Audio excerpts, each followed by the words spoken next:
This family was hatching chickens, and they had some newly hatched chicks, and so they decided they would bring them by the stove where it was warm and keep them there for a while until they get a brooder set up to put the chicks into where it was warm. And what happened was, at the same time that they put the chicks by the stove, they were frying something. I don't know whether it was eggs. I think it was pancakes, but it might have been eggs. And all of a sudden, the chicks all started falling over in the box. 20 or so chicks began falling over in the box. And I found out about it, and I said, well, it's the Teflon-like compounds that are coating these frying pans. It's exactly what it was. I took the birds, I went there and I took the birds, and I took them outside into the fresh air, where it was a little bit warmer. It was in the garage than the outside. It was freezing. And the chicks all huddled together, and they began breathing, and pretty soon they were good to go to a place where there wasn't any Teflon-like compounds. Now, Hoosick Falls, I don't know if they made any frying pans and so on in the past, but they made wires and boards, circuit boards and the like, that Teflon-like compounds were used. And the place became contaminated with them. And the village, the soil around them, the water, including the groundwater, and the drinking water supplies of the village. This means that the kids going to school, elementary school, high school, people that go to the diners and so on, would be getting some of these kinds of compounds in the water that they drank. I don't know that there's any evidence of any harm that it did yet, but it's the kind of thing that I'd like to look into, and of which there is some scientific literature on. But you consider the things that need to be done. You need to look at the fish that are around there and what kind of levels of the PFOAs are in them. What organs is it in? Now, obviously, an important organ would be the muscles of the fish, because that's the part that is consumed by people. So the sportsmen that are catching trout of the Hoosick River and streams that are near there, near sources of contamination of the plastics plants, are in Petersburg in New York, then they should be tested, the fish, and see whether or not they're in the fish. As I say, what organs are in there. Now, I actually have started, but I'm looking for the PFOAs in the Hudson River at Troy, which is where I am now. So I had my son catch some catfish, and I'm began looking at them. So we're going to have some data on whether or not it's in the river. Now, of course, finding it in the river at Troy doesn't mean that it comes from Hoosick Falls. However, it's possible that it's a source, because you've got Troy, you've got Albany, this was right after the Troy Dam. So it's going to be probably north of there. That would be the source. And the Hoosick River, of course, comes into the Hudson there, which brings up to mind that if you're going to find out the pollutants, you've got to have a lot of strength in the science of the people that are looking for the pollutants. So you've got to strengthen, instead of cut back on, the number of people in the health department and within DEC who actually are looking for the pollutants out there, whether it be in fish and wildlife, or in the water itself, or in landfills, even on roads. I found PCBs spread on roads, and I traced it from the roads, the PCB runoff on dirt roads. They put the PCB containing oil on the roads to hold dust down. The PCBs running off in the soil that was suspended in water into a trout streams elevated the PCBs in nearby brook trout in a stream nearby that received them. So you need to find out what soils are contaminated by this, and the shoreline of the Hoosick River. Because when you have floods, you're running water out there that may well have PFOAs in the water, and then settling out into the sediment, which might be your garden now, and places where your kids are playing, where your pets are, and we need to know if it's there. We need to strengthen the ties with the local veterinarians. And let me urge the local veterinarians to take a hard look at the pets that are coming in. What are they dying from? Anything unusual that they're dying from? And save some tissues. In other words, if you've got a Cocker Spaniel or a mutt or whatever it is, and you're giving those cats, water, and it was contaminated, then you're giving the pet water that's contaminated with the pollutant as well. So we need some treatment on that. And talk to your attorney and make sure that you have the blood tests that show what you had when you were in high school with this, and that the adults know what they had after they've worked for the company for a long time. And if somebody dies from cancer or some disease that they think might have come from one of the company's contamination of the workplace and the water and all the things that they were exposed to, have some of the tissues run on your body, the tissues that would be most compatible with running this, and tuck that away with your lawyer. Somewhere, keep that in the family data, what the chemistry show, so that when you want to take legal action later on, you've got it. And part of the battle is Mr. So-and-so is gone, but when we ran this test 10 years ago, it showed him having high levels. And extrapolating from the research data and the data now on surveys on humans, we find that he had greatly elevated levels of these compounds. This would be important to do. And I think that all kinds of action.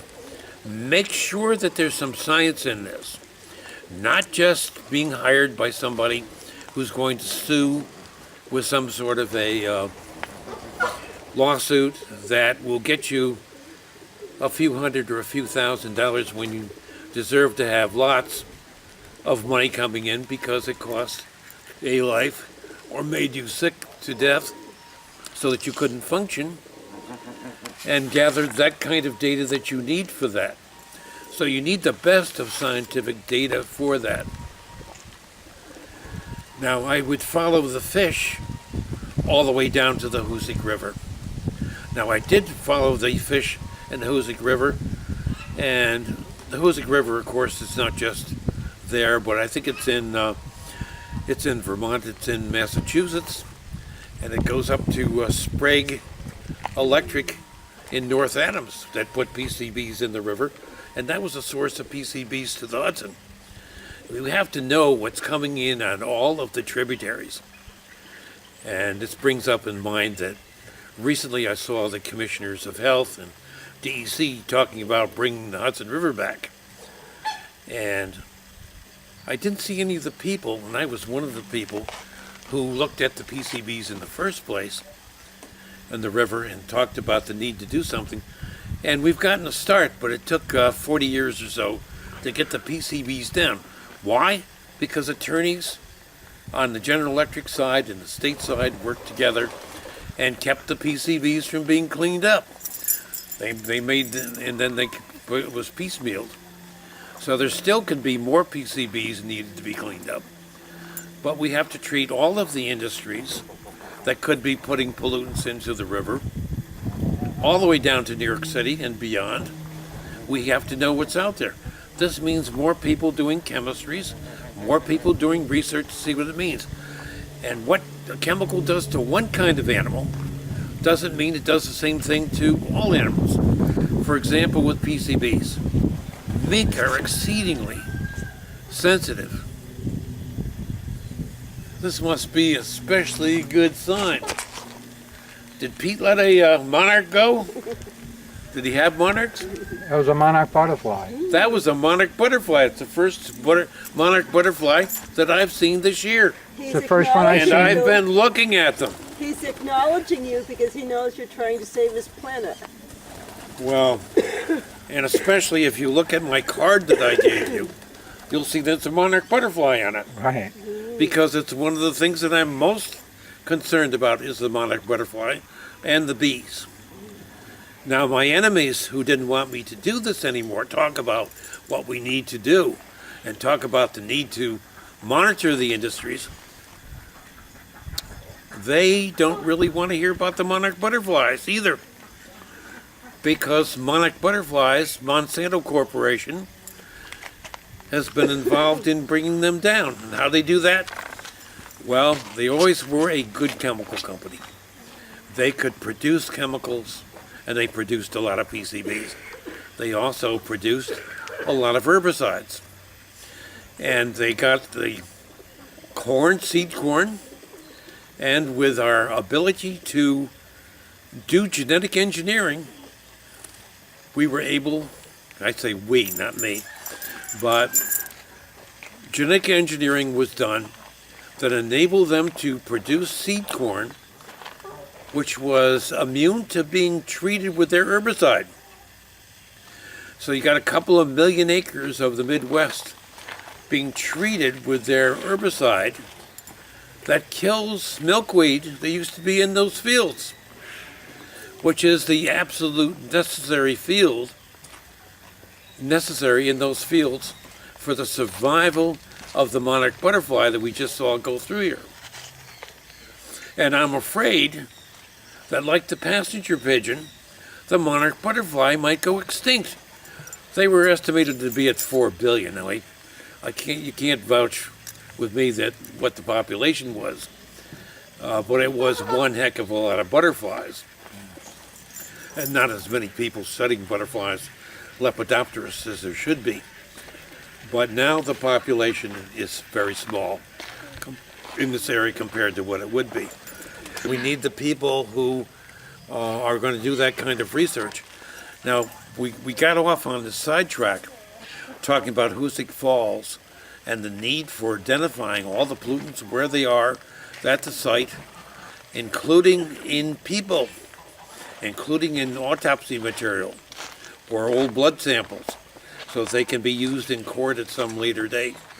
Here I'm talking about having data on DNA, which could become immediately available if you have the right setups to run it.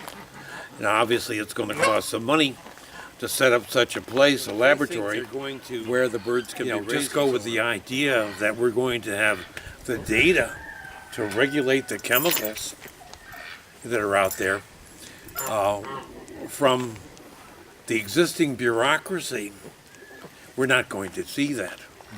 I mean, I heard a figure of 80,000 different chemicals in use, at least, and there's also chemical reactions that can take place from what's out there that we haven't even recorded yet. Right. So there's a need, I will say, for the bureaucratic scientists that are out there, some of which I absolutely loathe, but some are very, very good. Because you have a governor,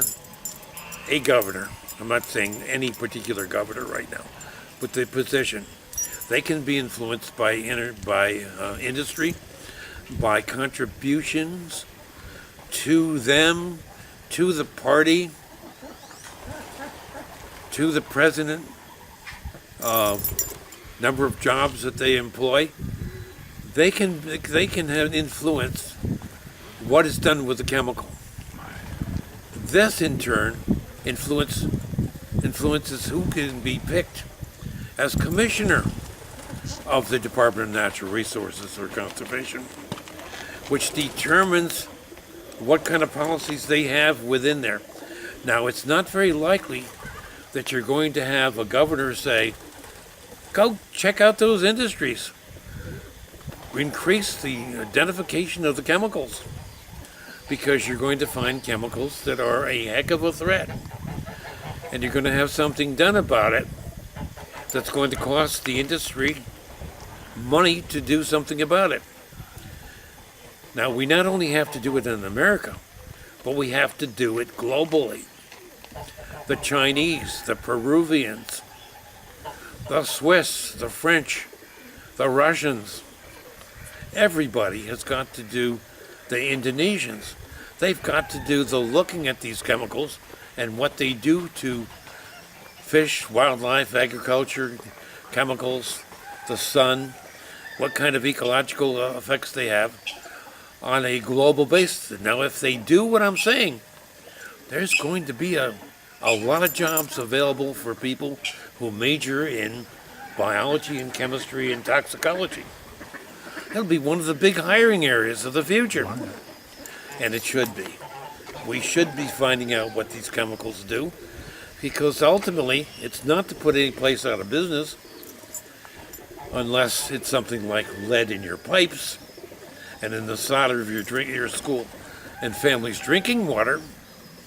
But for majority of these chemicals, you move on to something that's safer and better, that will enable all living things, including humans, to live better.